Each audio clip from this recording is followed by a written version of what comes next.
si demain, il y a une élection, qu'au niveau du front, on ne présente qu'un seul candidat et pas plusieurs candidats. C'est l'engagement solennel que tous ceux qui sont ici ont pris devant vous, peuple gabonais. Et si tel n'est pas le cas un jour, alors, comme l'a dit notre jeune compatriote, vous nous poserez alors la question de savoir, mais qu'est-ce que vous nous avez dit le 19 juillet 2014? Mais nous vous confirmons aujourd'hui, ici, que lorsqu'il y aura des élections présidentielles, le front de l'opposition pour l'alternance, c'est-à-dire pour le changement, mais le changement par rapport au système existant, le front de l'opposition pour l'alternance, dis-je, ne présentera qu'un seul candidat. Donc, maintenant, à l'intérieur du front, vous avez des personnalités, vous avez des partis politiques. Ces partis politiques qui sont membres du front doivent travailler ensemble, doivent s'entraider, doivent faire en sorte que le message que nous vous passons soit un message commun à tous les partis politiques membres du front, parce qu'ils sont suffisamment nombreux.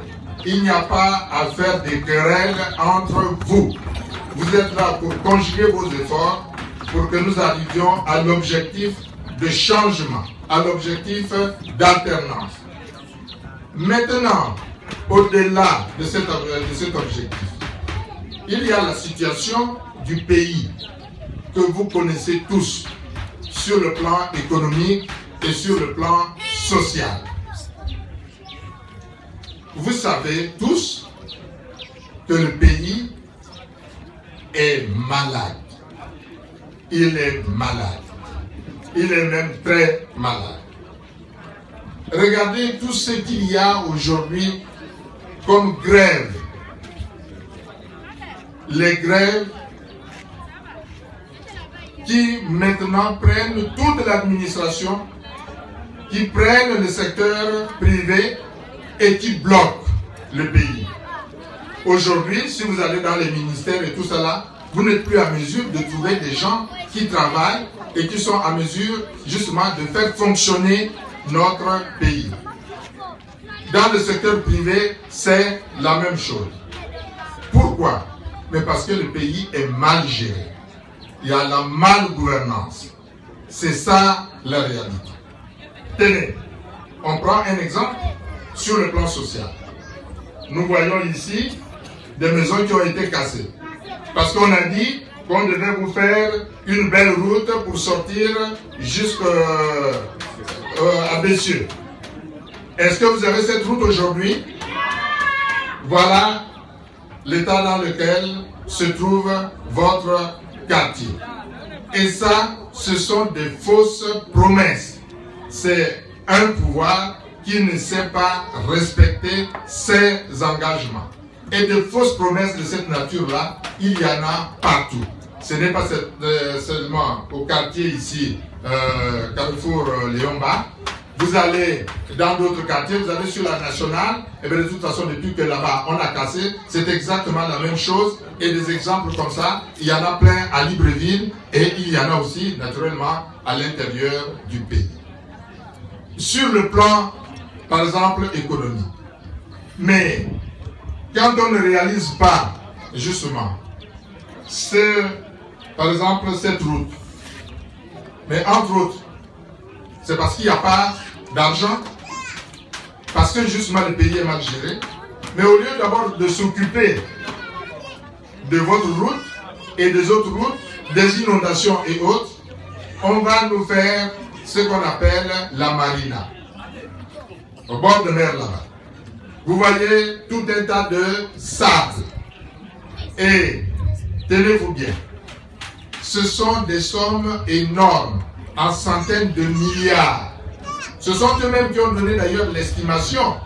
Pour ceux qui lisent le journal Jeune Afrique, il y a un numéro qui avait sorti, et ça vient d'eux-mêmes, que la Marina coûtera 240 milliards de francs CFA. Ce sont eux qui donnent ce chiffre-là. Bon, est-ce que réellement, parce que qu'est-ce qu'on va construire là-bas? C'est des hôtels. Qu'est-ce qu'on va construire là-bas? Ce sont des magasins. Qu'est-ce qu'on va construire là-bas? Je ne sais pas quoi d'autre. Des boîtes de nuit et tout ça. Est-ce que réellement c'est une priorité dans le développement du Gabon? Voilà la mauvaise utilisation des fonds publics. Mais même mieux, vous constatez vous-même que ce chantier est arrêté depuis. Et pourquoi? Parce que, justement, ils doivent avoir des problèmes d'argent. Parce que le pays est mal géré. Alors, à partir de ce moment-là, nous prenons là quelques exemples tout à l'heure dans les échanges que nous aurons. Vous aurez certainement à poser un certain nombre de questions pour que nous puissions vous éclairer sur un certain nombre de choses. Nous disons que ce choix, par exemple, de construire, de mettre plusieurs centaines de milliards dans la Marina, c'est un mauvais choix économiquement. C'est un mauvais choix parce qu'on aurait mieux fait de faire autre chose avec cet argent. C'est-à-dire de mettre cet argent dans la santé, de mettre cet argent dans l'enseignement, de mettre cet argent dans le logement, puisqu'on a promis 5000 logements par an. Aujourd'hui, 5 ans après, on devait avoir 25 000 logements. Vous les avez vus? Non. Voilà. Ça fait donc partie des choses qui montrent que le Gabon, aujourd'hui, est mal géré et que les choses ne vont pas du tout bien, que le Gabon est malade. Donc, nous pensons, que face à cela, nous avons l'obligation, et nous l'avons dit dans notre déclaration du 19 juillet 2014, nous avons dit que dans notre vision de l'alternance, nous nous occuperons évidemment du développement du Gabon. Donc du bien-être des Gabonaises et des Gabonais, que ce soit sur le plan social, que ce soit sur le plan économique, que ce soit sur le plan culturel. Sans oublier les aspects évidemment constitutionnels, les aspects politiques. Et sur ce plan-là, nous devons vous dire, et vous le savez, qu'aujourd'hui, nous avons à la tête de notre pays quelqu'un qui pose problème sur le plan de sa situation administrative. Parce que quand on a quelqu'un qui est à la tête du pays, il faudrait qu'on sache de manière très claire ce qu'est cette personne. Ce n'est pas le cas aujourd'hui, et je pense que tout à l'heure vous nous poserez des questions, nous vous répondrons aussi de la manière la plus claire qui soit, parce que nous sommes venus pour échanger avec vous, pour faire en sorte que entre vous et nous, il y ait la même manière d'appréhender le problème, nous en tenant compte de vos préoccupations et vous en sachant ce que nous devons faire ou bien ce que nous ferons demain, parce que vous aurez à soutenir notre action. Voilà un peu grosso modo ce que je souhaitais vous dire au nom du Front. Merci de nous avoir écoutés. Nous préférons maintenant procéder à un échange avec vous et posez-nous toutes les questions que vous voudrez, même les questions les plus difficiles. Merci d'avance.